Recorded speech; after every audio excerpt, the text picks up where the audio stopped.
passionate about Cleveland sports. He's going in! Touchdown! Browns, Indians, Cavs, the Big Ten, and more. Cleveland is a city of champions once again! Andy and Jarid, Cleveland and beyond. A swing and a drive! To deep right! Here are your hosts, Andy Billman and Jarid Watson. And we are live on Facebook. Hello and welcome. Andy and Jarid, Cleveland and beyond. He's Andy Billman. I'm Jarid Watson. And this podcast is brought to you by Waiting for Next Year. Check them out, original Cleveland sports reporting at waitingfornextyear.com. Well, it's been 2 weeks since our last podcast. We got a lot to catch up on. So much fun stuff. The Browns have split games, winning at home against the Bengals 24-16. But once again, a complete letdown. The joy of victory was short-lived as the Browns face-planted against Arizona, 38-24. Kind of saw it coming. I think Andy did too. And to compound that, the week leading up to, in Berea, there's been plenty of noise around the team, starting with, according to reports, the Browns have given Freddie Kitchens a vote of confidence. Baker's comments, he said some stuff about training staff. That was great after the Cincy game. The ongoing Beckham conversation, come and get me. Oh, we'll get into more of that. Yes. Njoku, a healthy scratch. That's leaving us scratching our heads a little bit. And finally, Baker's hate list has been updated. Hooray. Many more stories, actually, according to the latest playoff projections, and the Browns have a 0.8% chance of getting into the playoffs.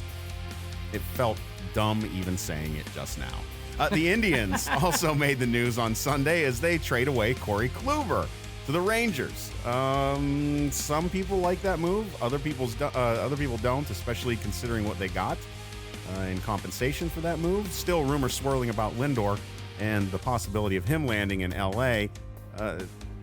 College football playoffs are set. That at least has me smiling. The Buckeyes take on the Clemson Tigers, and LSU plays Oklahoma. Ohio native Joe Burrow, this was expected as well, wins the Heisman.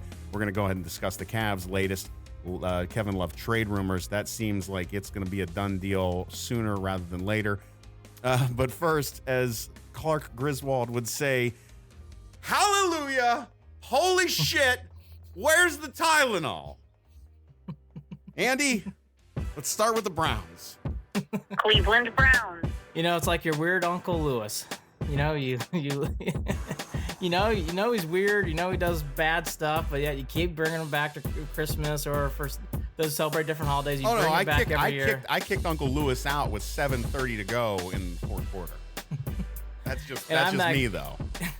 And I'm that passive aggressive drunk who says I want to watch the whole fucking car wreck. Nope. I'm here. Nope. I had Mandalorian to catch on. I was done. Daughter and I sat down, watched Mandalorian. We were good. I saw Beckham get nailed across the middle, and Nick Chubb sat out the final series, which was odd since all the starters were out in the field except for Nick Chubb. I'm going to get to that in a second. So this season of dreams of 2019 is finally over. I am now moving forward. Season of nightmares. Season of nightmares. It was over after the Steeler game, but, sometimes you need a pronouncement, and it's been pronounced. And, Jared and I spoke on Wednesday, and Jared kind of alluded to it. And I said Wednesday before the Sunday game against the Cardinals, I go, I don't think the Browns are going to win. I go, I don't like any of this buildup.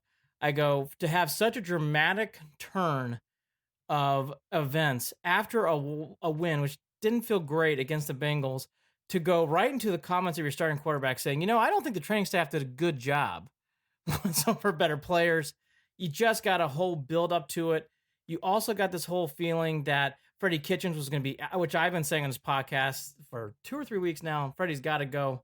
I feel more people jumping on my bandwagon, which is fun. But, and again, he's nothing personal. I do like Freddie, but he's just a terrible coach. And we saw displayed said event again against the Arizona Cardinals. The biggest, though, thing that I'm going to hammer today is Baker Mayfield. I've been saying sophomore slump. I'm ready to go more deep dive now, Jared. He's having a really bad year. This is now not a sophomore slump. This is now, I'm actually, for the first time, concerned, is he broken? I thought his press conference, he looked terrible. He got, both him and Freddie Kitchens got cottonmouth after the game, because I think they were starting to understand the severity of this loss. And look, it's, again, one of those easy reads. The Browns got blown off the ball. They were down 14-0. The whole game really just never felt right from that opening drive. Hey, by the way, Steve Wilkes, nice job of getting revenge against your old club. Your defense got mowed over time and time again. Looked awful. Just terrible. And, Jarvis Landry and the whole thing with Coach Freddie on the field, and then him and Beckham, which you did a nice job of posting on Facebook, those two on the sidelines, really finishes it up. But again, I think with all this mess going on, and we'll get back to Freddie, I do want to first lead off, though, with Baker. Jared, I'm actually now going... He got so outplayed by Kyler Murray, and I believe Freddie had a big part of this. Jared, I'm starting to wonder, though, how much is this going to carry on in his career? Because he really looks broken now. He looks broken. This is the weird part about it, and the strange part about this is you're talking about a head coach now who is a former college quarterback, and a coach who has worked with quarterbacks, and a guy who helped turn that offense around in the second half of last season. Mm-hmm. And then here we are, and it's like, I honestly believe that a lot of the problems that we see with Baker and his development stem directly from Freddie not knowing how to raise him as a quarterback. He doesn't have him in a system that works for him. He's this perpetual gunslinger mentality has been torn to shreds repeatedly throughout the season. We have said it until we were blue in the face that you build the offense around Nick Chubb. Now, here's the thing with that, Andy. I get it. Nick Chubb is leading in rushing yards. He had 17 carries and 120 something, and got his share. Right? Great. I get it. It's not about Nick Chubb not getting the carries. It's about when he's getting the carries. We started out that first series, gunslinger. Ended up right. Knew that was going to happen. Interception in the end zone when they got you can't. I mean, this stuff, Andy. This idea that you go out and sling it when you should be building everything off of play action and working. I don't understand it. It's not.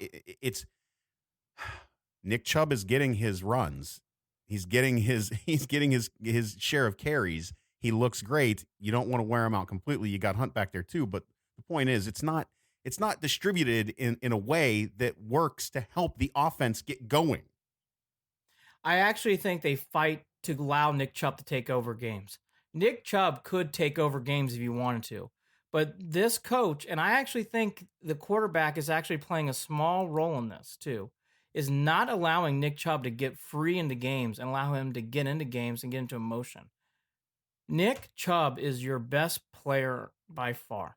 He should not have 17 carries. He should have 27 carries. And Hunt should have 10 carries. That's the ratio here. It's so simple. And again, it's the last drive. Who cares? You're down 21. But to watch Beckham and Landry and Mayfield still in the field, and you got Hunt in the game, and they brought in a second running back, Hilliard. Like, why in the hell is fucking Hilliard playing late in the fourth quarter when all your other starters are in the game and you're sitting Nick Chubb? That said everything to me. I think there is a bigger, and yes, that's Freddie's call. That's not Baker. That's Freddie's call.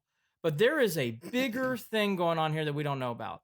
Nick Chubb should be the centerpiece of this team. I'd rather see Nick Chubb talk after Freddie Kitchens. I'd rather see Nick Chubb being let out here with the big C on his chest.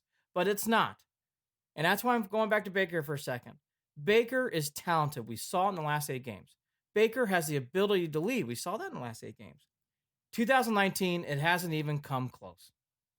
And I think now we got to just start saying it's not just a sophomore slump. He's playing really bad. He's playing in the lower 5 quarterback type of bad stuff. And it's actually to the point now where he doesn't throw deep. And even when he throws, I felt this in the Arizona game. I'm holding my breath when he throws now. Yeah.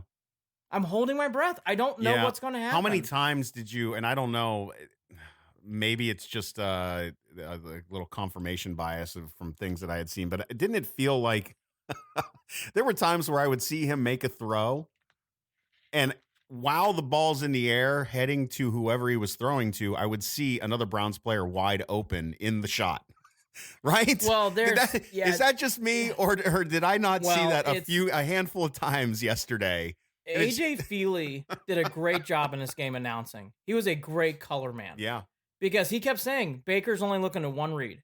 This team doesn't look inspired. And by the way, Jared, that's the reason why these other guys are open. Because Mayfield is not looking around to pass anybody else. Well, and part of that goes to Andy. They were rushing to snap the ball a few times. They came out of a timeout and still almost ran the clock out. Delay of game. They had delayed game after time of possession. That's on Freddie. And again, some of it those on Baker. Baker has got to start playing better. He has got to rise above this. It's not going to happen this season, though. No, this season's done. It is. And if you look, I'm going to tell you what, people are going to hate me on this podcast. If they bring Freddie Kitchens back, you're not going to want to hear what I think what 2020 is going to be like. Nick Chubb needs to be the centerpiece around this team. And I don't understand why they're fighting it. And they're not going to change. I've learned that. This is not going to change next week, and it's not going to change against Cincinnati. All right, so before the game starts, Ian Rappaport comes out with a report saying the Browns management, unless there's a catastrophic event, is going to keep him around. I don't need to go on a long display. The bigger thing is here, guys and girls out there, have you seen anything from Freddie where you think this team has gotten better? Have you seen anything next year where it's like, hey, if they roll over, they can develop some more players and whatever else, and I think things can get better and good. This team, as AJ Feely said, and I was going to say the same thing, and he hammered it home in the last 5 minutes, this team was not inspired. They appeared to be confused on multiple plays. This is a guy who has not covered a Browns game all year, and he actually sounded angry during the broadcast. Like, I don't understand what the Browns are doing here today. This is an outsider. I don't understand. I think the Browns have a... Yeah, what was the game plan?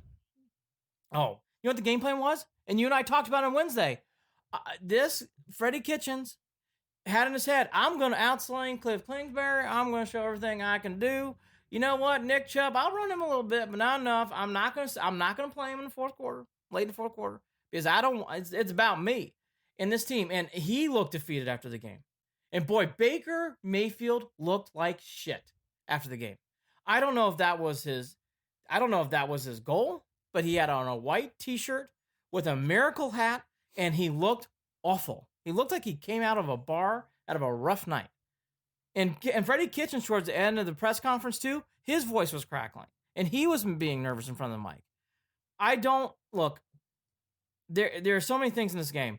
Browns, 23 run plays, 43 in the air. You don't need to say anything else. We just said it. Mayfield at this point is not getting better with passes. Well, let's talk about that one series when we had a 3rd down and 2, and instead of running the ball, my favorite play, we had the shovel. We had that awkward shovel pass. Of course, it didn't do anything. It was fucking stupid. And by the way, what were those first 2 plays before that?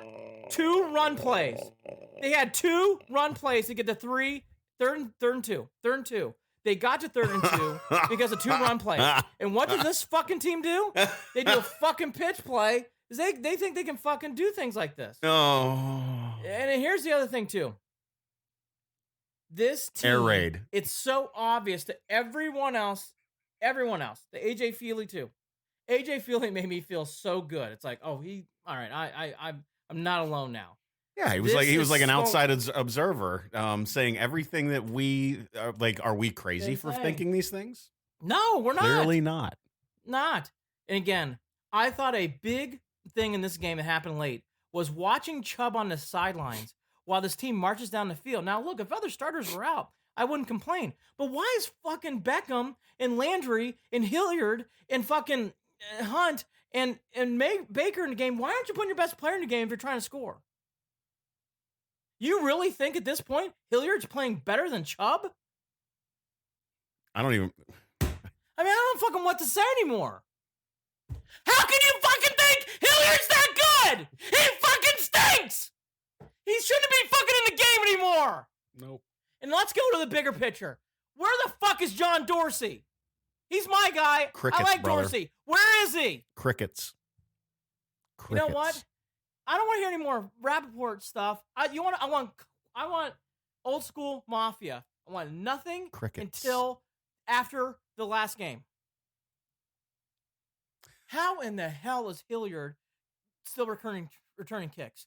How in the hell, late in the game with all your starters on the field, is Hilliard playing in big spots? I guess according to Freddie. Do you really think Hilliard gives you a better opportunity to score if you're putting all your starters in the game to get a meaningless touchdown with Chubb on the sideline? He was just lost. He was giving Chubb a break. Yeah, he was tired. Fucking bullshit. He only had 17 carries. 128 yards. Wow. He is leading the league in rushing, and the guy barely touches the ball. As animated as I was, so was Jarvis Landry, who got into that heated exchange. And Landry said after the game, quote, "I just asked for the ball. I hadn't touched the ball since the first quarter. With 10 minutes left to go in the fourth, still hadn't touched it. I just thought at that junction in the game, I didn't want the game to get far out of hand," end quote. Beckham said to follow up his teammate, "When you have a guy like that who puts all of this into the game, the endless hours of rehab, all the attention detail in the room, he wants to be great." I do want to make another point here. While we say that, I believe that I did my best lip reading, and Landry was telling Freddie, "Do your fucking job." That was what I saw. Do your fucking job. Well, and to your point about that comment, after that, while the Browns were basically the game was ending, what was Freddie Kitchens doing? Observing the defense? No, he was trying to play therapist with Jarvis Landry on the sideline as the team was as the game basically the game's being put away. I did. So Freddie Kitchens, you can't make it up. What do you as the defense is getting marched upon? Where's Freddie? Hey man, look, I don't know what's going on. Coach the fucking game. Coach the game. Let me ask you this: would Bill Belichick have ever? I know it's just walk over and try to make up with in the middle of a game when he's in the heat of it? Like, I just don't. All right, I think it's a good time. Well, another first down for Kyle Murray. I'm going to go talk to Jarvis. You know what, buddy? Do that after the game. You're getting lapped. Okay.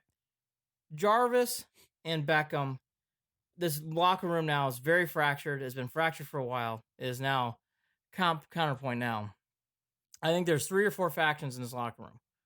One is the Beckham-Landry unit, and there's probably people around that unit. You got Baker, and I would actually say Baker and Freddie still. I think that's a fraction of this unit. I think also there's a lot of individuals just running around trying to figure out things. And then there's Chubb. And I don't know where Chubb stands in all of this right now. And I'm sure he's more of an outside observer at this point. Well, but Jarvis and Beckham definitely are the leaders on this team. They are definitely. Well, here's where we're at right now. When I think about the possibilities and the potential and what the guys that I would listen to on that team, obviously Odell Beckham Jr. And I'm tired of people. Odell, look, he has done nothing but good. He has showed up to every game. Guy blocked hard in that game.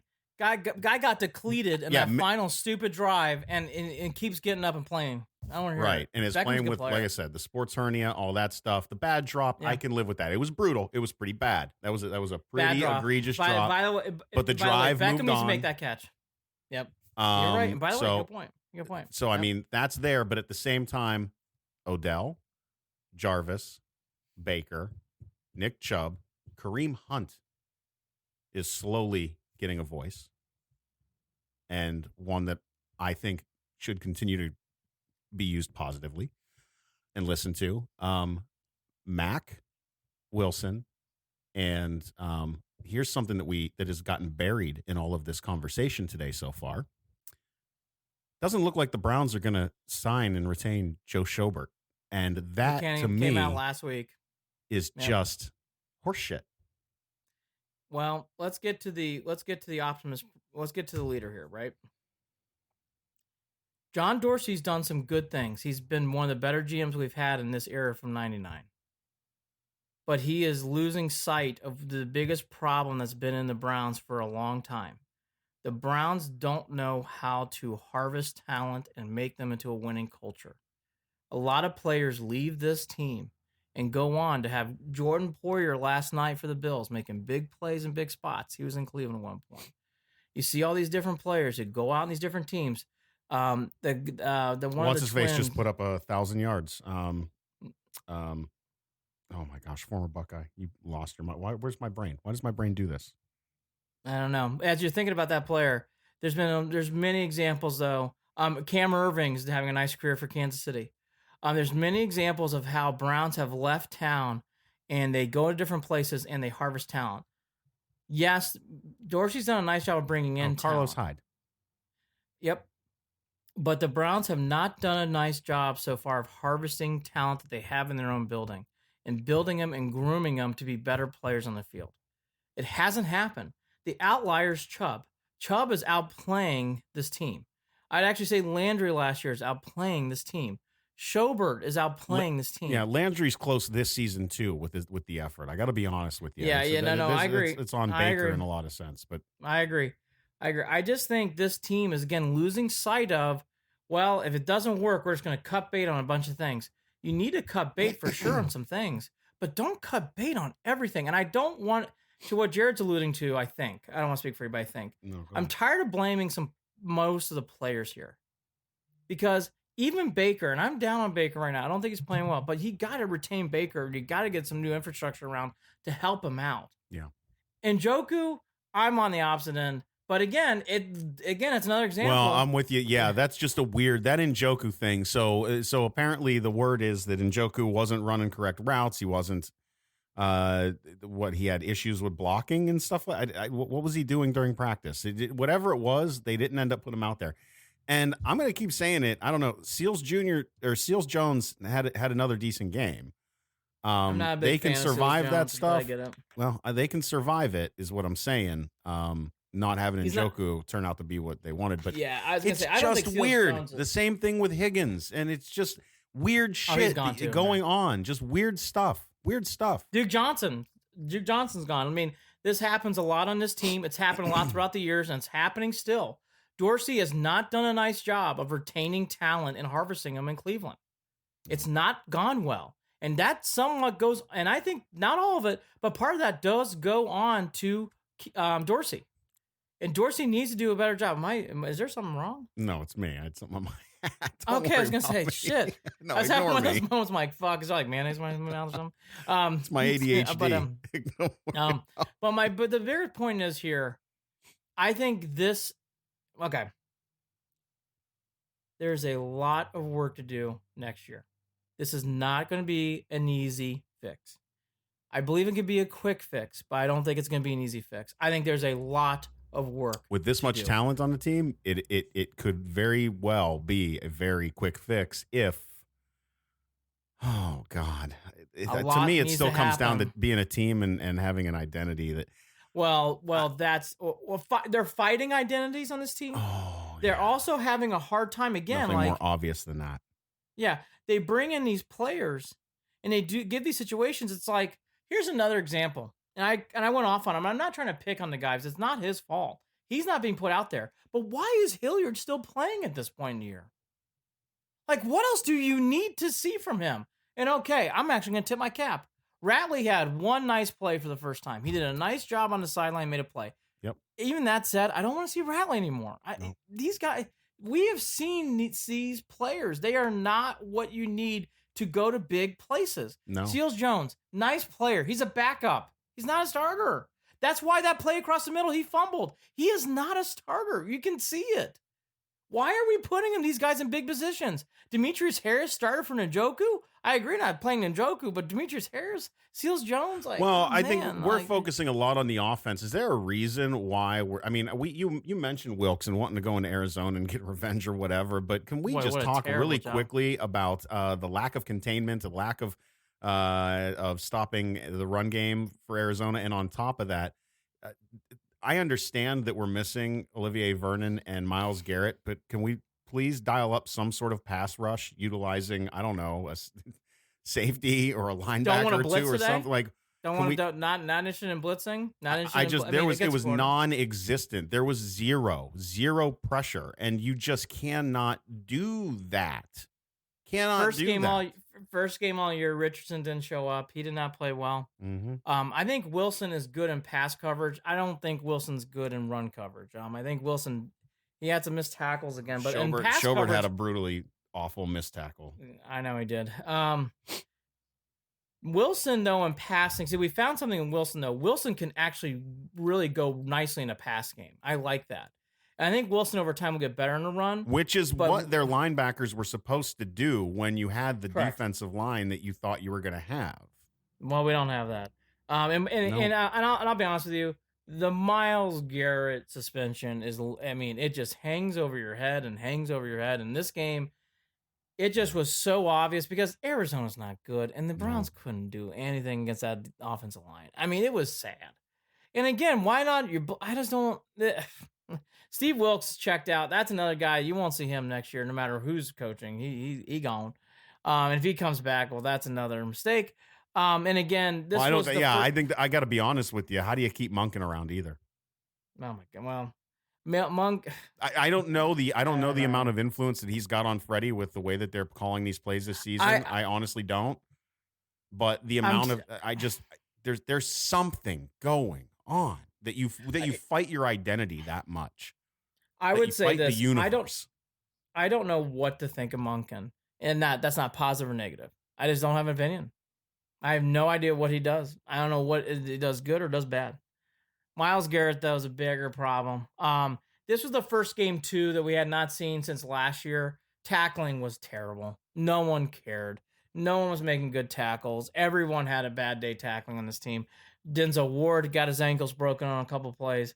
And again, the team just wasn't ready, wasn't focused from start to finish on this team. And again, that has been something where we had not seen since Hugh Jackson. What we saw in this game, I mean, ankles are broken. Everything's just getting weird. They're now, and here's another, just a small example, but it's an important one. Another thing too, Lamb now starts, even though Hubbard's back. They're still trying to fix the offensive line. I mean, just all going and going and going. I'll tell you, to me, it's funny. Baker and Kitchens look really nervous. They both look really nervous. But to me, the guy who should be feeling the heat is Dorsey. Dorsey's got to be saying to myself, what the hell do I do here? Because if you're one loss away from having a worse record than you did in 18. And you're probably going to lose one more game. So you're going to be 7-9 best? I mean, is there any chance they get to 8-8? I say no. By the way, you could go double digits. Boy, if they go 6-10 and they retain Kitchens, wow. You want to talk about it? The way that they lost against Arizona, I think, does fit the category of catastrophic. But you know what? What the hell do I know, right? What do I know? Wait. What do either of us know? What does anyone know? Apparently, the only one who knows anything about the Browns and what's going on is Mike Silver. By the way, I got to mention that real quick. Yeah, we'll get to him in a second too. I think the bigger thing though in this. I think the bigger thing in this game, though, that became apparent again, as Kyler Murray outplays Baker Mayfield. Can Baker get fixed for next year? I think these last two games, I think I'm now saying this. I think he can. But he is really going through the ringer now. These last two games can't come fast enough for him. Mm-hmm. I mean, he really has a hard road ahead. I think Baker can do it. Baker's proven he can do it. Yeah. But I'm not as confident after this game. That's the one thing I'm not as confident about. because I don't know who's going to be at the reins of all of this next season. And I know. And I can't trust. The bottom line is you can't trust any of the decisions that come out of this organization. You can't trust them. None. And by the way, here's why I'm really bothered by this game. This game was for people who've forgotten, Arizona Cardinals had the worst pass defense in the league. And the Browns couldn't fucking throw the ball times consistently. They had some plays. But do you know how many times the Browns couldn't get the passing game going? They threw the ball 43 fucking times. Baker's accuracy did not look all that great. It's folks, it's scary. I would also wonder how his hand's feeling still too. I would. But there's a lot that goes into this. I'm just saying, I am getting concerned about things can break you. I think Baker's getting broken. I'm seeing a guy who's getting broken. I'm hoping an offseason can heal this, but he's getting broken. I mean, that press conference was jarring. People should watch it. It's on the Browns website. It's on the Browns Twitter page. Don't tell people to watch it. No, you should. Because we need to start wondering. I don't want to watch it. I don't want to feel awful. No, I'll watch it for you. It was awful. It was awful. And I'll tell you, you know, I go media blackout after a Browns loss. It's not the best way to run a Cleveland sports podcast, but at the same time, I can't do it because it just drains me. It drains me. Here's the other thing that's going to be very interesting that I do want to get into now. What are they going to do with Team Jarvis and Team Beckham? Mm-hmm. Because this is now a tandem. And by the way, I'm going to state this before we get down to what I think the Browns are going to do. I would keep both. I think both are very good players. Oh, absolutely. I think both play their ass off. Okay. I would keep both. Okay. But this team, you can see it. This team is starting to align itself around those two players. Well, and it's going to be interesting to see how this moves in motion here. You know how insecurities affect stuff like this. And if I know, and coaches who have the backing of the owner or the front office and the franchise, their egos will get the best of them, and they will get those potential people that could be a problem out of town. Well, that's why I'm bringing it up, because that would be dumb. That'd be dumb. So Mike Silver reported today, going off of what Beckham said in the previous reports by Jay Glazer. Jay Glazer reported back in the Bengals. Let's just do a recap here of Beckham.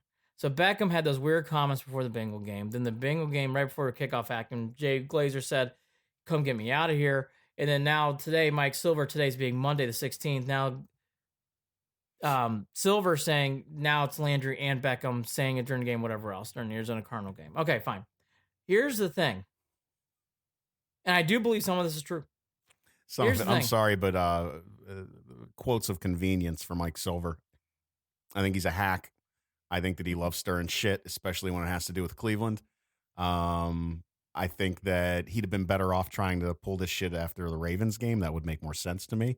That Jarvis Landry would want to go to a team like Baltimore as opposed to a team like Arizona. So I can't buy into any of the shit that comes out of Mike Silver's mouth. Not somebody who claims to be a journalist and then when approached with an honest question decides to block me.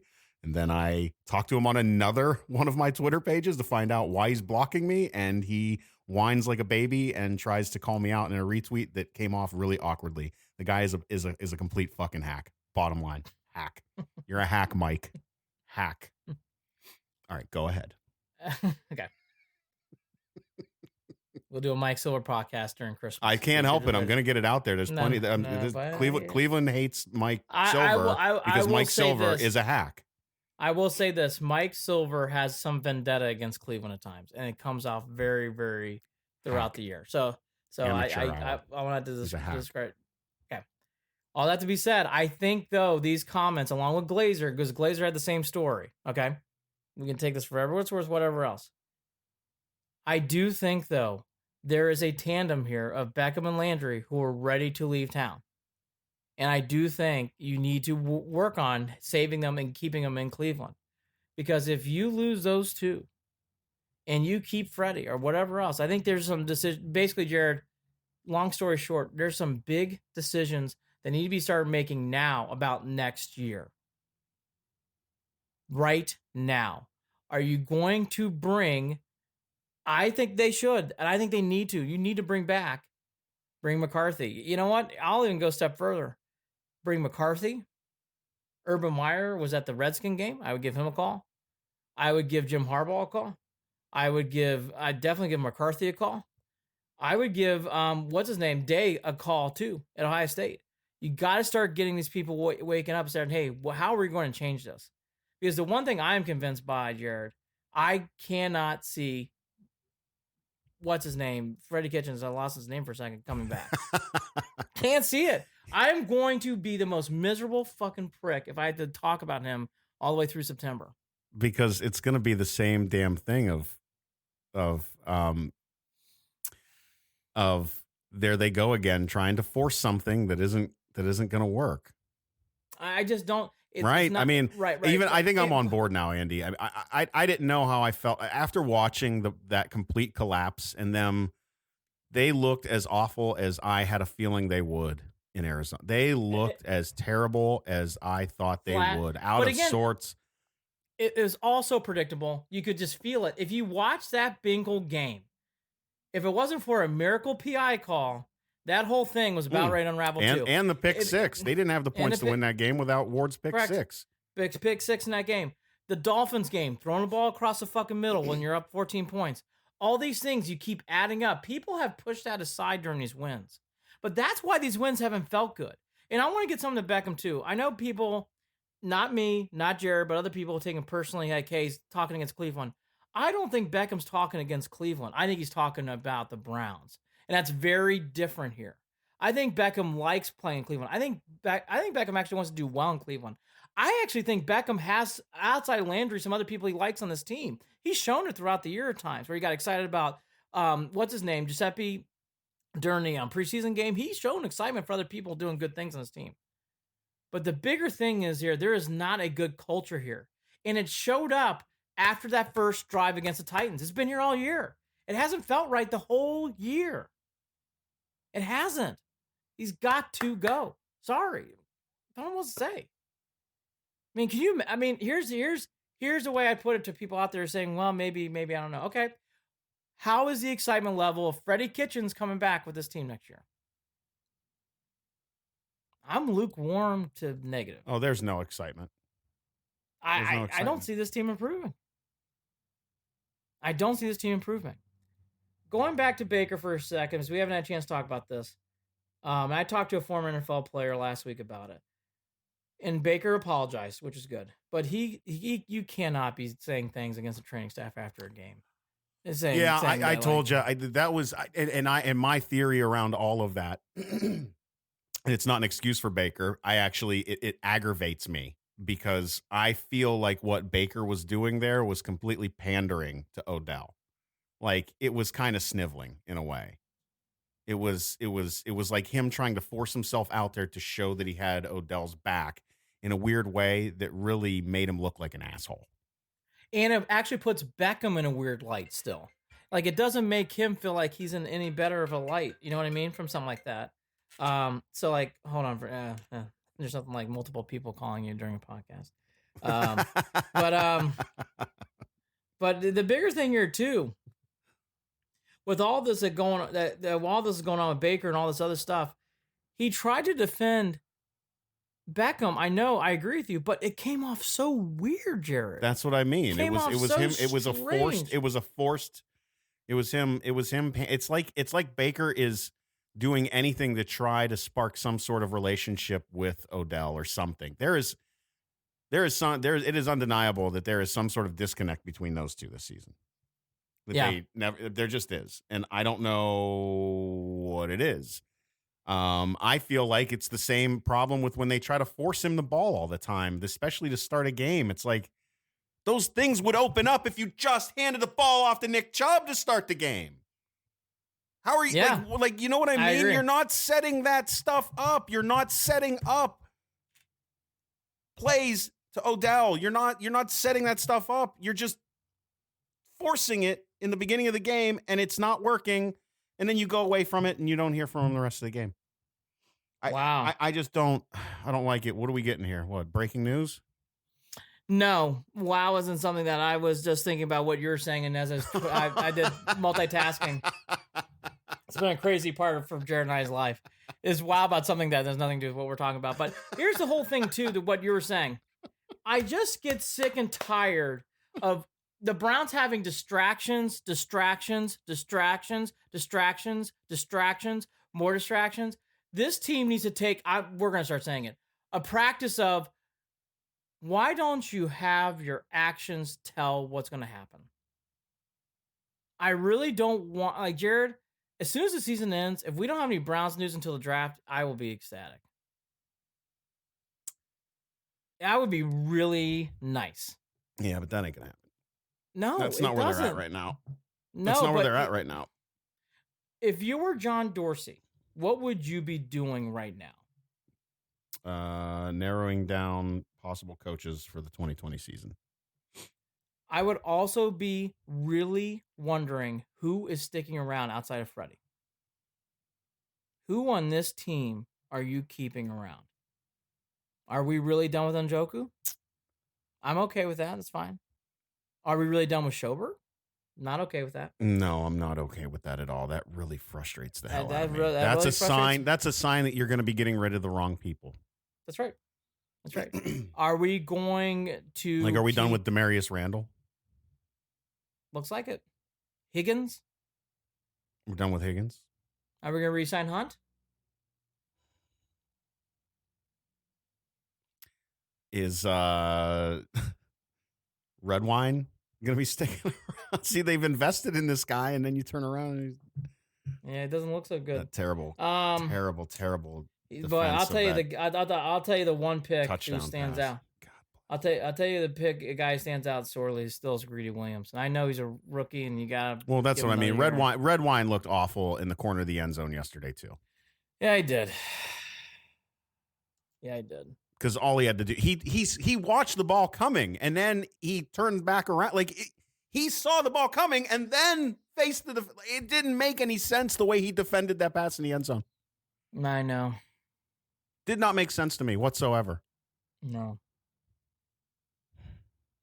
Wilkes has had a really bad year too. Mm-hmm. Well, he's kind of been handed a weird deck of cards after that Pittsburgh game.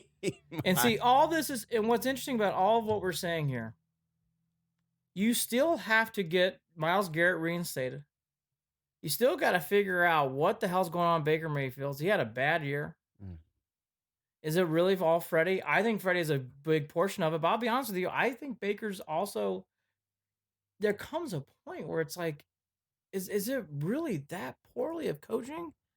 Jared, he's in the bottom 30s of quarterback rating. There's only 32 teams. Yeah, I don't know, Andy. And I don't think that's something we're going to know until next year. I don't think, we're not going to. The problem is, you got to figure out where this lack of, there's a handful of things. There's the batted down balls at the line of scrimmage. There's the issues with, he didn't have offensive line issues the first half of the season, and they still look like shit. Yeah, I mean, on the back end of the season, he's got offensive line issues that are really piling up. I don't know how hurt his hand is, but he's starting to look skittish again. The offense, again, not getting the ball off, until, the clock's about to hit zero, or they don't. They did have other line of scrimmage pre-snap issues during this game against Arizona a couple of times, besides the delay. So I don't. There's so much to look at right now, and all of the things that I'm seeing, I attribute to a team issue. And it's just not there, and that's on Freddie. I think it's on Freddie. I also think Dorsey really, two things, actually three. Dorsey needs to figure this out. This is on Dorsey. Dorsey put him in charge. So there's a lot here of things that he's going to have to manipulate and figure out here in the offseason. And if Freddie comes back, God help you, John. I hope you can figure this out with him. Two, Baker Mayfield, and I will say this too, Beckham and Landry need to be welcoming. Baker and those two need to have a big powwow and be like, hey, how can we make this team better on the passing game? And by the way, then once you guys agree to a date, you need to call and make sure that Nick Chubb is in the room too. Because Nick Chubb is your best player, and you need to make sure that people start realizing that. Because I think that will take the pressure off you guys and allow you to do bigger things. And then they re-sign Hunt. I would have Hunt in that crew too. Because they better re-sign Hunt. He's restricted too, so but they get first. They get first dibs, right? But again, I bring it up because we don't know right now. I just see a lot of work to do. And if you start cutting guys or you start trading guys like Landry and Beckham, which I think could happen, the cupboard is bare.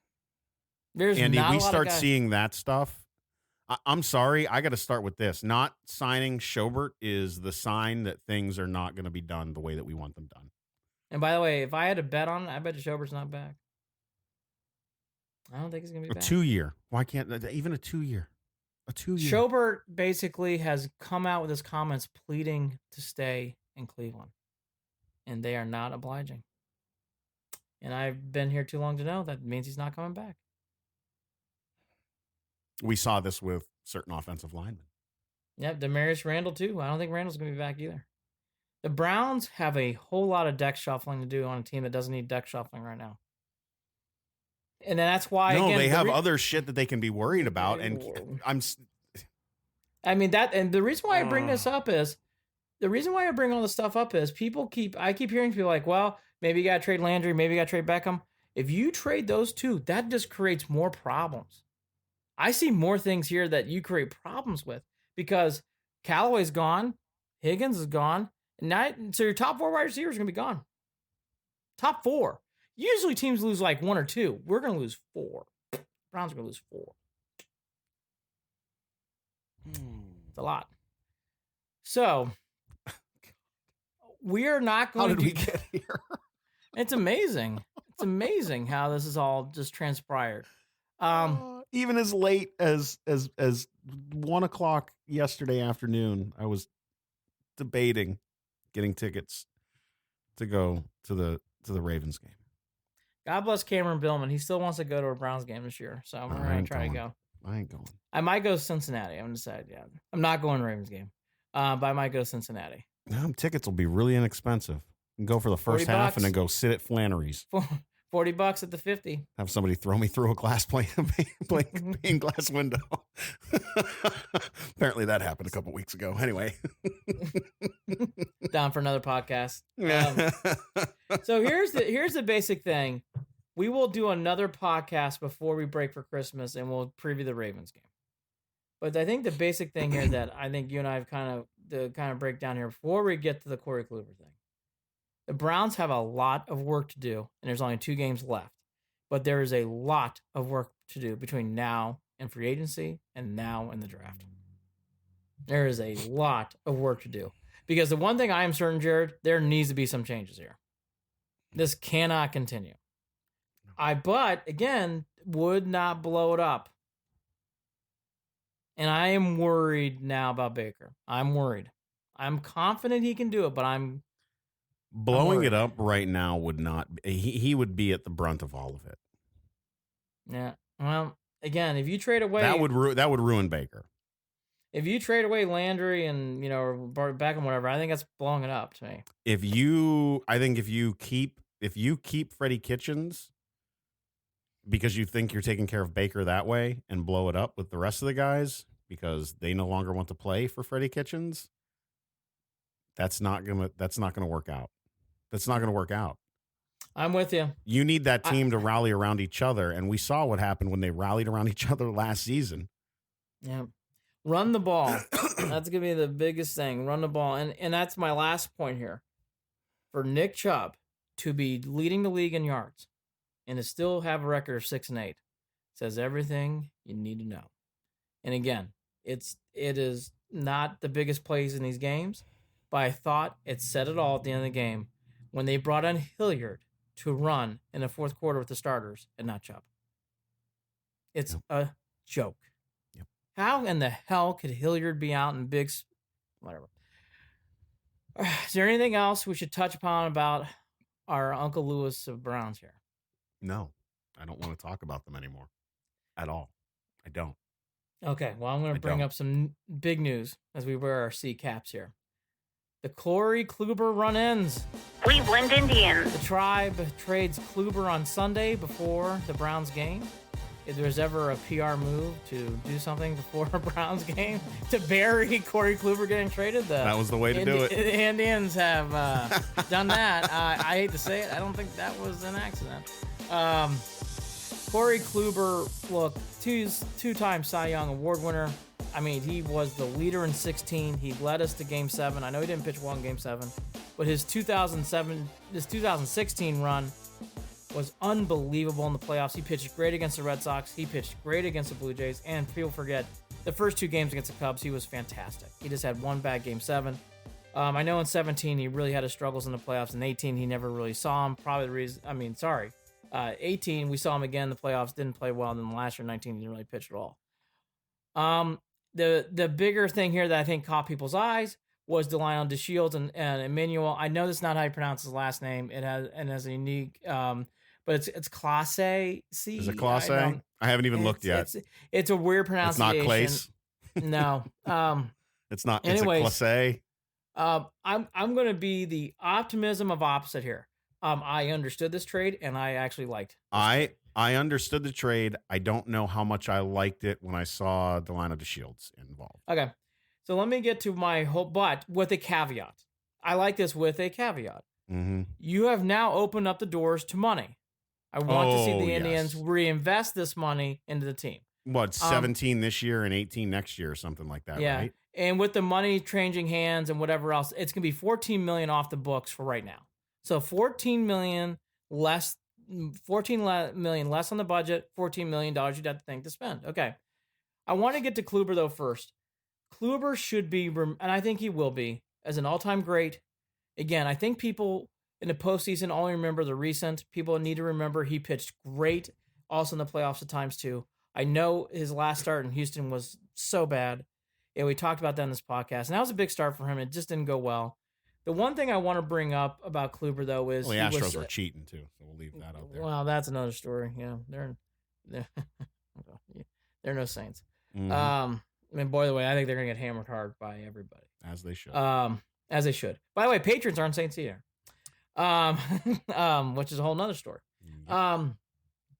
But I think the bigger thing here is with Kluber is he really, through a time where the Indians were not making the playoffs every year, through that little period right before they started going on their run again, he really was a brightest sunshine. He won the Cy Young Award that year. The Indians didn't make the playoffs. And he was a consummate pro. You never heard him complaining. He was very quiet on the mound. And there was obviously some tension that happened after 18 in the playoffs. And he kept his mouth shut, and he went out there and pitched every day. And he was a wonderful, wonderful, wonderful way of how this team should be remembered. He just was consummate pro. He somehow oh my gosh. didn't kick Bauer's ass.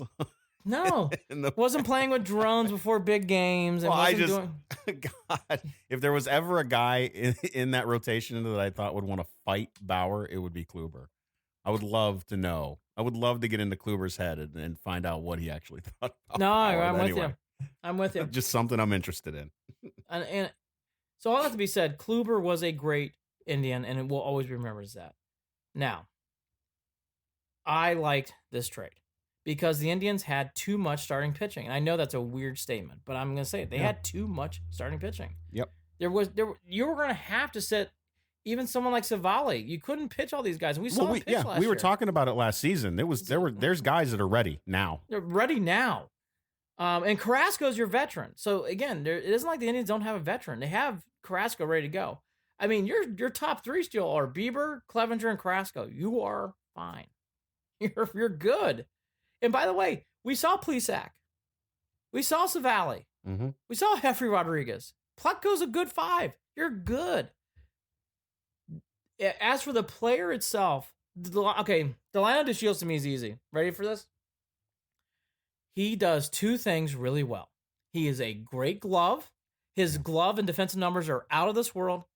And the guy in big spots gets what? Sacrifice hits. He does a nice job of bunting. He does a nice job of moving runners over. That's right up Tito's alley. That's right up Tito's alley. And that's kind of something the Indians need. I know. It made so much sense. I mean, it just checks a lot of boxes. Okay. You're not getting anything above. You're getting about a 240. He's your average starter. Actually, to stay on the outfield for a second. So you definitely got Oscar Mercado. We know he's going to be playing every day, right? Mm-hmm. Now it becomes a bigger question of does Franmil Reyes, are we really going to see him in right? Because Delino DeShields also can play. I mean, he can play anywhere. Yeah, you don't have to. So then who's going to DH? Well, that's my point. Franmil Reyes is built to be a DH, we're all being honest. Yeah. And then if you got the Naquin Luplo connection, holy cow, Jared, I like this outfield a lot. Yeah. It's really not a bad outfield at all. I think this trade though, the bigger name is Emmanuel. Manuel is supposed to be nasty. Well, I mean, you're talking about a guy that comes out of the bullpen, and the numbers that Mandy Bell put up really put it into perspective. Thank you, Mandy, for all your amazing work on Twitter, getting this info out there. But the Indians bullpen was averaging like 90-mile-an-hour fastballs, right? Correct. The entire finesse. They were finesse pitchers. And this dude's throwing upper 90s. Oh, my I mean, gosh. he just blows it out of the Muscle. water. And there was one other stat that went along with that just made you go, wow, this kid is going to be something. It's going to be something. Karinchak and Clase, hey, let's get excited. That's going to be good. We know, like, this bullpen starting to get some parts together. If Jefry Rodriguez isn't starting to get some parts together. You can start to feel it. It gets exciting. Yeah, it's setting up to be, like we hoped, a pretty fun season. Oh, really I think 2020 is going to be big for the Indians. I think they're going to go big places. Now, I want to go back to DeShields for a second, because I think this is a bigger move for two players, Bradley Zimmer and Jake Bauers. I think those two players have to start wondering, Jared, how much longer am I going to be on the Indians? Mm-hmm. Because when I saw this move, I automatically thought, well, Zimmer better play out of his mind this spring. Well, there you go. That's a sign that I mean, you already got word from him that he didn't want to put in the extra work. That's right. I mean, they wouldn't have. This move kind of goes in the face of that. It does. Well, Jared, big time. And also, it went in the face, too, of, Jake, again, you can tell Jake is a nice kid, so I don't like saying this, because I do like Jake Bauers as a person. I can tell. Yeah. Jake stunk. He's just not an everyday player in the outfield. Yep. Sorry. I mean, I don't know what else to say. I don't mean to say him that harshly, but, like, there comes a point where it's like, Jake, like, thanks, man. Yeah, it was rough. It was rough. It was rough. So I think those two players are winding down. I think Luplow, I love what he does when he comes against left-handers. Naquin is a righty. The Shields, Oscar Mercado, Franmil Reyes, I think you got your outfield set now. I really do. Now, to the bigger point, what are you going to do with all this money? Everything points to, and Mandy Bell brought this up, but I already thought about it, everything points to second base. The latest rumor is the guy Cesar Hernandez, who was playing for the Phillies last year. 279 hitter, 14 home runs, 71 RBIs. Jared, he would fit nicely right second base. And if you get him at second base with this line, with everybody around it, the Indians are done. God, isn't that I mean, the Indians don't need to do too much more. And and how much money do they really need to spend on him too? The trade rumors say this. I don't know who we should attribute this to, but the trade rumors say he's worth about $11 million. Yeah, that was my guess. Yeah, so I mean, that was my guess. Which, I mean, listen, and that's my point. My point is it going to be within the Dolan's budget? Because you know damn well they're playing these numbers not only to try to make a move in that situation, but they also want to leave enough free to make a possible move down the road midway through the season if needed. Before the trade deadline. And at the end of the day, damn well, they just, if they don't have to spend the money, don't want to, period. They will if they have to. I've gotten to the point where I can't pick on the Dolans in that sense. But at the same time, we know by the way that he talked at the beginning of last season that he still likes to piss and moan about money, period. Well, I'll say Dolans need to spend some money. I think Dolans need to spend some money. I think they will. But, I think they will. Well, we're going to give it time, but they need to spend some money. Here's the other guy, too, who I know you love. This definitely does open up the pocket if you want to bring Yasiel Puig back, because now you have the money to go out and sign him. I mean, that money is now there to be spent. That son of a bitch makes that team so much fun. I mean, look, I'll just say it. If you really want, if you say, hey, Yu Chang's going to go to third, we're going to put Jose at second, we're going to put Frankie's obviously at short. You're going to have Carlos Santana at first. So we're going to put that money into Puig, and Franmil really will be your DH. Okay, fine. You can do that. You can do that now. You have the money to do that now. I don't think they bring Puig back. I think every rumor is correct. John Heyman reported it about this Hernandez kid. I think that makes all the sense in the world. It just makes so much sense. You pluck him in at second. You can sign him to a 2-year deal. You pay him the money he wants. It makes so much sense. And the Indians need another bat, and he can bat. Good average, good OPS, 741 OPS. That's what you need. God, how good. That would do so much for this lineup. Has Antonetti and crew been? I agreed. Look, unbelievable. When you look at the turnover, and what they've been able to plug and play and make happen with limited resources many times. Between Antonetti and the guys that they're getting and the way Tito is, God, you just think of the first half of last season and how Tito kept that ship afloat. Because there's Tito haters out there, and it drives me up a wall. Wrong. Push that frustration to Mr. Kitchens. Not yes, please. Same. Yes. All warranted at First Energy Stadium. Yes. Yeah. Because again, it's hard to swallow, and I think this is one time Vegas got it wrong because they put the Caesars put out their their odds, and this Indians odds from when World Series went down and the Rangers went up. I actually again think Kluber had hit a point where the Indians have moved on from him. The Indians actually needed to do something here to. They learned to survive without him last year. They did, and again, like these aren't guys who are just hanger-ons. I mean, we saw Plesac. We saw Savali pitch. I want to see them pitch again. Yeah. I want to see them. I don't want to see them pitching in Columbus. I want to see them pitching again here. Bieber became a star last year at the All-Star game. Bieber, Clevenger, and Carrasco is your best starting three you can put up against anybody in the world. I mean, those are solid starting three. You throw in those two, and then again, the Indians have made a nice position for Plutko. He's your good go-to in case somebody's injured. And Heffrey proved, who came out of the bullpen, went back to a starter, he can prove he can start too. The Indians have their pieces and parts set up and ready to go. Yep. If they solve second base, hard to complain about this team going into next year. Yeah, the only rankle that we're going to run into now is the talk about Frankie Lindor. Okay, so let's get to him. The big rumors before the trade with Kluber was everything going to the Dodgers. So here's, and by the way, that has not picked up steam. That has actually kind of calmed down. Then there was a wild thing about Clevenger being part of that deal, which that kind of went away, thank God. So that would change everything. That would change. Oh, by the way, you want to talk about like for what? That doesn't even make sense. The guy threw it. It was a throw. It was a bad report. I don't want to say it's a bad reporting job. Maybe he heard that, but I don't know. But anyways, there's a guy out of LA said, they might be including Clevenger too. I remember I said, if they include Clevenger, you can. Boy, you want to talk about a nasty podcast, right? And Jarvis Landry might want to go to Arizona, but go ahead.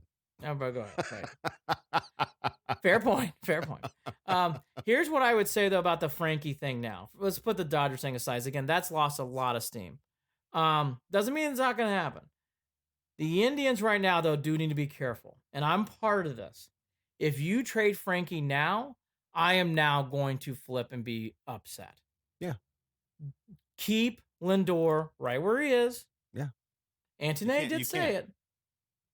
Can't. You will eject your fan base. And I can't blame it because I will be a part of it. Cannot. I'm with you because what do you... You are telling the fans you don't want to win this season. Yeah, if you do that, oh my gosh. Running for the hills, I will be upset. You can't trade him now. Can't. Oh, that would be awful. All right. All That right, would- that's it. Just leave it. I'm done. All right. Okay. I'm done. So- Ugh. It makes me feel icky. Again, it's gonna be a It makes me feel icky. nasty podcast. No. That No. don't trade him. Do not trade him. Don't trade him. And I don't think that money was freed up to get Lindor. I don't think that at all. I think it has everything to do about this year and next year.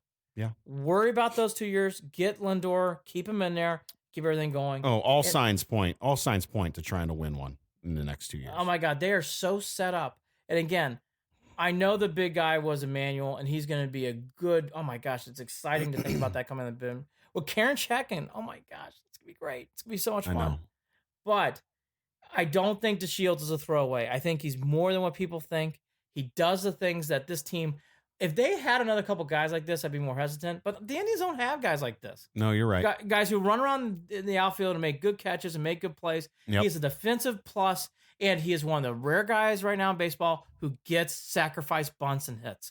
Yep. He led the league twice in sacrifice hits. Listen, That's and with a pitching staff like this, you're going to need a run or two every once in a while, and that's going to be the way to do it. Yes. So. And Daisy's not playing and he's on the bench. That guy's got Sometimes. speed. Unless it's Friend Reyes hitting one out. I'll take that too. But go ahead. But my right. Either will work. Either will work. But my final conclusion on this, before we get to the Buckeyes, I liked this trade, but I was sad to see Kluber go. Liked this trade though. Yeah, I did. no, I liked this trade. absolutely. That was it. It was thanks for the memories, thanks for everything, Kluber, and best of luck in Texas. We've seen good former Cleveland. We've seen some former Cy Young winners leave Cleveland and end up in Texas before, and here's another one. So there you go. And by the way, Kluber can turn it around. There's no doubt. And if anybody needed motivation, Kluber. Maybe he finds it, maybe turns it around. Does not mean that was still not the wrong deal. I get that deal. The only caveat again, though, and then we'll get to the Buckeyes. Hey, Verlander turned it around. We thought he was dead to rights. So that's right. There you go. That's right. The biggest thing here is they need to spend that money. If they sit on this money, you talk about icky feeling Lindor, it's gonna be icky feeling too with the team. Yeah, don't need to spend that money. Yeah, because it'll feel like you're keeping this team on a leash, and that's right. Is just not. That's not good. And by the way, that's not going to bode good for them. No, they'll know that. They'll feel that. Yeah, they'll sense it, and they'll play like it. Yes. Well, unless Tito can, work that magic. Correct. As I have a Boilermaker flag behind me, I will now lead in to the Ohio State Buckeyes. They had, it's been a while, but I don't want to say I nailed on the nose, but kind of what I thought. They're a much better team than the Badgers. The Badgers did come out to what Jared thought. They came out and pushed the Buckeyes around. Buckeyes were on snooze control. They hit the snooze alarm at halftime, and the Badgers couldn't do anything in the second half. Dobbins was unbelievable in this game again. Dobbins should have been in New York, by the way. Absolutely. That is one of the travesties of that was a mistake. Of this whole situation. Nothing against Fields, but Dobbins should have been in New York, not Fields. All that to be said, the Buckeyes did a nice job. Now, that's old news. To the new news, and we'll do a whole podcast like we did last year about the bowl games and stuff. Speak from a neutral fan, I cannot wait for the Buckeyes and Clemson game. That is a great game. There's a lot of history in that game. That is the game that Woody Hayes lost his job and punched a player. Dabo Swinney has beaten the Buckeyes twice since he's been coach there. This game has a lot of juice to it. The last time the Buckeyes and Tigers played, the Buckeyes got their asses handed to them by the Tigers. So there's a lot of energy going in this game. God, New Year's Eve, that was so painful. That was a bad loss. That was the one time Meyer had a really bad loss in a big spot. You lose to Iowa when no one's watching, or Purdue on a late night when no one's watching, that's one thing. On New Year's Eve when the whole country's watching, it's a tough L. But this is a big spot for Ohio State. Ohio State, again, this is not just for a playoff game. There's a lot of history here where Ohio State needs to avenge Clemson at some point. Now, will this be it? We'll find out. But this game has a lot of juice to it. And on top of it, Clemson does not feel respected. Clemson, again, still doesn't feel respected. Mm-hmm. So that's another thing that goes into it. Coach Day is another side story here. He has had a wonderful run up here, Jared. He did a nice job this year of handling a lot of situations off the field, but his coaching on the field was wonderful. He has done a great job on the field, and he really has taken the Ohio State to the next level. And they feel like a better team. This is the first time they've had an undefeated season in a long time. They roll into this game against Clemson. Let me just ask you, aside from playing Clemson, which I know is probably annoying, how do you feel after everything has been going on? Now it's a week and a half later. I feel like this is going to be a close game. I feel like Ohio State has kind of gotten in this habit of not playing to their potential in the first half of the past couple of games. Mm-hmm. I've worried a little bit about Fields. Does he have a little leg issue right now too? He's got a little hip issue, I think. Every one of these teams, I would think aside from LSU, I think could be ready to play tomorrow. He's gonna, they need this rest. So good. Thank goodness. 12. He's got 12 more days to rest up for this. Mm-hmm. There were people that were kind of talking trash about Ohio State's secondary. I don't think that's gonna continue to be a problem. I think Ohio State wins in a close one. I really do. I just, that J.K. Dobbins and Justin Fields combo is just too much offensively to try to shut down. There's too much talent between J.K. Hill between Hill and Olave, and their wide receiving core is fantastic as well. The defense, they're going to give up a few points to Clemson. There's no doubt about that. There's no doubt. ATN's a wonderful player. So is Lawrence. But I think Ohio State wins, and I think the over. The over's got to be at like 70. It's got to be high. Because I mean, it has to be, because I think that's what we're looking at. I think we're looking at a 70 to 80. I wouldn't even be surprised at a 90-point game. Vegas early like Clemson. I'm not sure where. I'm going to save that prediction for me for the bowl. I get why. It could easily end up going that way. It could. I know. The one thing that would bother me if I'm a Buckeye fan is I don't like how Clemson feels like that they've been disrespected. And Dabo's you gotta also respect Wisconsin and how they came out against Ohio State. That was, and you knew it was a possibility. Yeah, well, you know what? The one thing I did not and how Ohio State came out in that second half and said, "Oh no, you don't. Oh no, no, you don't. No, light switch. Oh, they flipped the old switch, brother. They flipped the switch. Let's see if they can flip the switch in the second half. That second half was so not competitive, it wasn't funny. And I gotta be honest with you, I was never had a doubt in my mind Ohio State wasn't going to win that game. They're too good. I didn't. Too good. That's the thing. It didn't feel like it was getting away from them. Never. It felt like they were struggling to kind of reel it in a little bit. Again, it felt like they needed to get a little bit of focus. It looked like, and this was the thing too. Wisconsin didn't have the energy to keep that up for 4 quarters. No. I had a feeling they were going to burn out, and they did.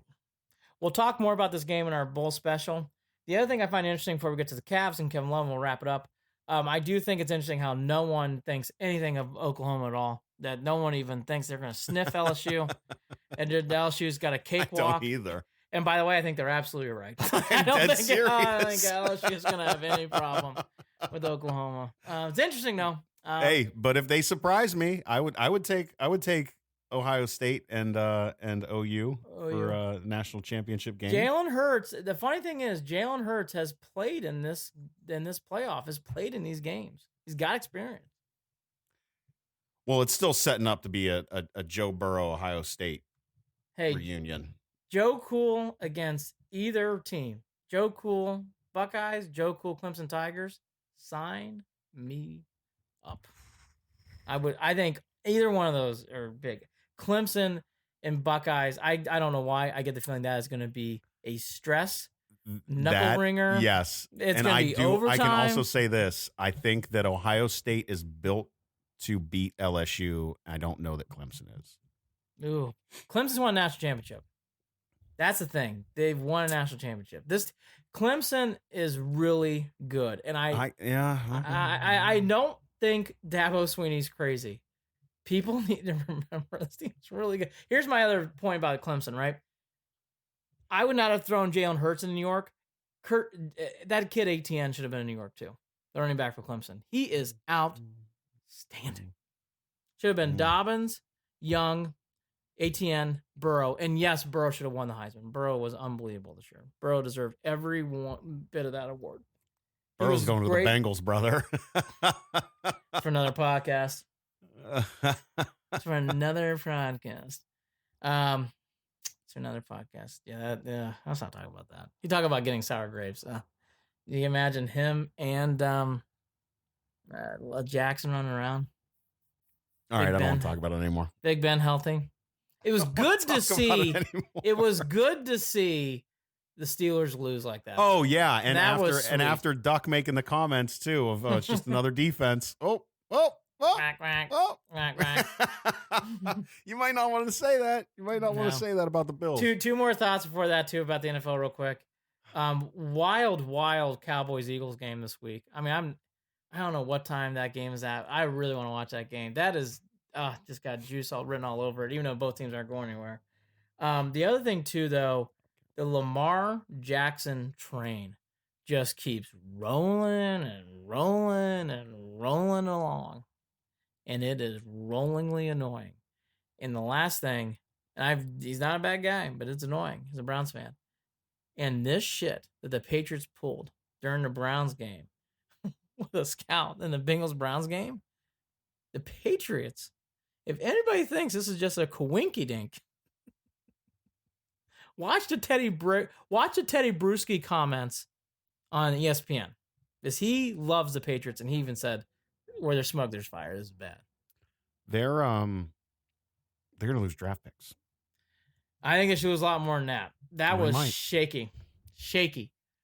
Well, and we already know the NFL. We already know how they. I mean, we've seen how they handled the deflate gate.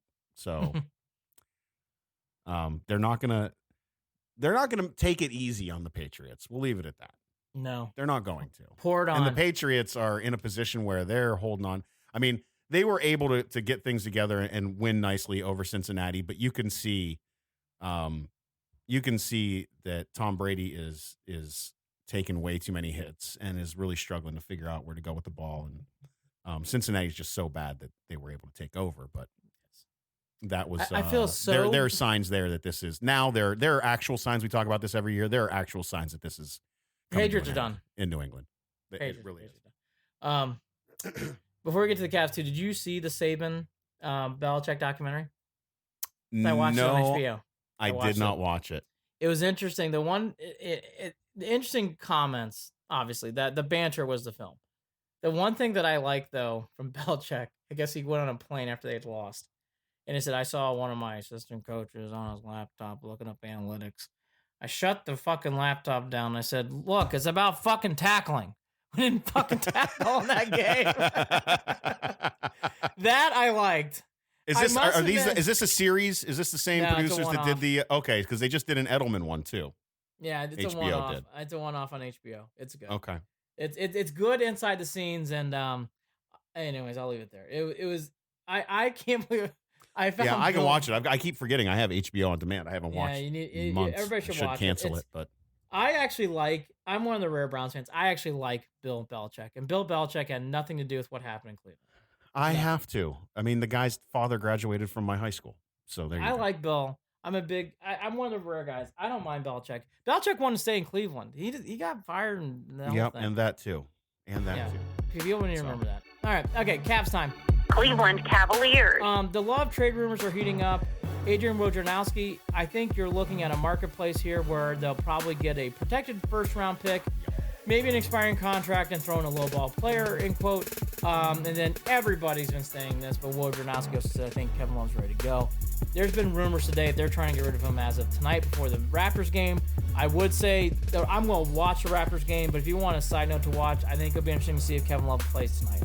I definitely don't think it's a crazy statement at this point, seeing what's going on with the Cavs. I do want to talk more about Love, though, because I want to go on the court then go off the court again, sadly. Porter Jr. has, not maybe to Cavs fans, Porter Jr.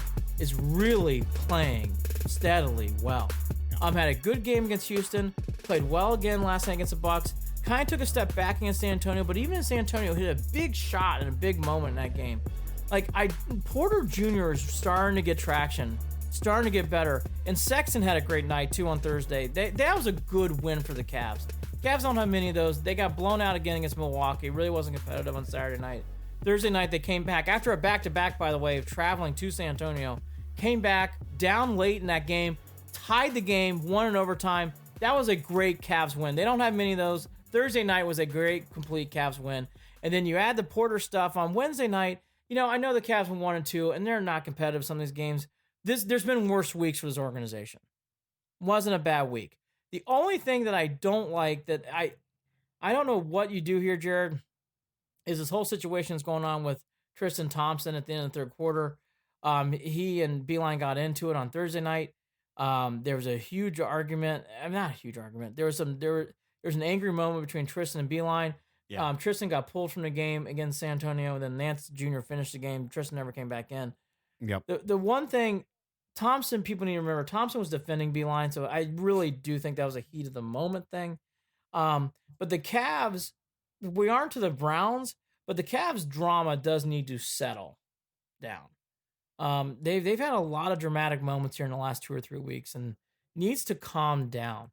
So if Kevin Love, who I don't want to trade, but I get the trade, I do get the trade, and I think in the long term it makes the Cavs better. Right. So I as a fan approve the trade, whatever the fuck that means.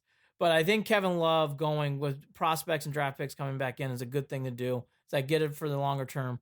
But, I would like to see that trade happen if it's going to happen, Jared, because I'm ready for this team to move forward more on the court, not off the court stories. There's too much off the court stories with the Cavs right now. There's been too much in the last 2 weeks. The Cavs need to settle that down. They'll get there. I think they will too. But all that to be said, for people who want a positive story that maybe things aren't talking about, watch Porter Jr. He is steadily improving, and Harden gave him a nice shout out after the game. After the game against Houston, that was nice. By the way, Harden went off. He had 55 points, double nickel in that game, and the Cavs still almost won that game. They were in that game late. Last two things, and I'm done. Ohio State, I know they lost to Minnesota, but they are still playing really good basketball. That was a tough loss to Gophers. Big Ten's loaded. Big Ten's best conference in basketball, period. So I think you're going to see some losses from the Buckeyes, and I won't get into the Boilermakers. They had a bad loss. Harms got knocked out. Poor Boilermakers. By the way, can Purdue not play fucking the same time the Browns are? God, I mean, I know the Browns and Boilermakers clearly don't schedule their lives around me, but they should. Playing both at 4 o'clock is... Andy, I'm going to give you a little advice here. Watch the Boilermakers. It's not even a joke. No, it's not. It's not a joke. That's serious. It's real serious. I don't blame you. Don't blame you. The other comment too, the best college basketball game I saw this year was at Michigan, Oregon. Wonderful game. Michigan back and forth, and Oregon ended up pulling it out late. But college basketball, early from what I've seen, has been very good. I'm a huge college basketball fan. People are new to the show. So I will be tuning in and probably giving zippy thoughts throughout the year. But anyways, that's my quick roundup on basketball. And again, finally, Jared, the Browns need to settle this down. They won't. I agree. The head shake says it all. They will not do it, but I'm really hoping they do. And for the first time, I'm wondering and hope. I think he'll be fine. I think he'll still be a very good pro. I am concerned, though, about Baker's. What's going on? 2 more weeks. 2 more weeks of a circus. It's not going to change. This is what they are. Who they are, Andy. They are who they are. Not going to change. And I would. There's nothing. There's nothing else to say. Nothing else to say. No, I'm with you. I wish I had something more to say about that. And we'll do a preview show of the Ravens game later this week, and we'll also do a bowl preview show after that. And boy, I mean, tell you the one thing I'll end on too. Boy, there is never a dull moment in this town. There's been a lot going on with all 3 teams in the last 72, 48 hours. You got the whole Lindor rumor, then the Kluber trade, the Browns itself. And this Love stuff and Tristan Thompson getting in arguments with Beeline. All 3 teams have had a lot of stuff off and on the field. This podcast is brought to you by Waiting for Next Year. Check them out, original Cleveland sports reporting at waitingfornextyear.com. Don't forget to follow us on Twitter. Twitter is at CLE and Beyond. That is at CLE and Beyond. Shoot us an email, andyandjared@gmail.com, JARID, andyandjared@gmail.com. Also, don't forget, we are on Facebook at facebook.com/Cleveland and Beyond. He's Andy Billman. I'm Jared Watson. The Browns have exhausted me, sucked the life out of me once again for the 20th season in a row. Take care. Talk again soon. Hallelujah. Holy shit. Where's the Tylenol? Great to see Dontrell Hilliard playing in big spots late in the fourth quarter. Shut your mouth.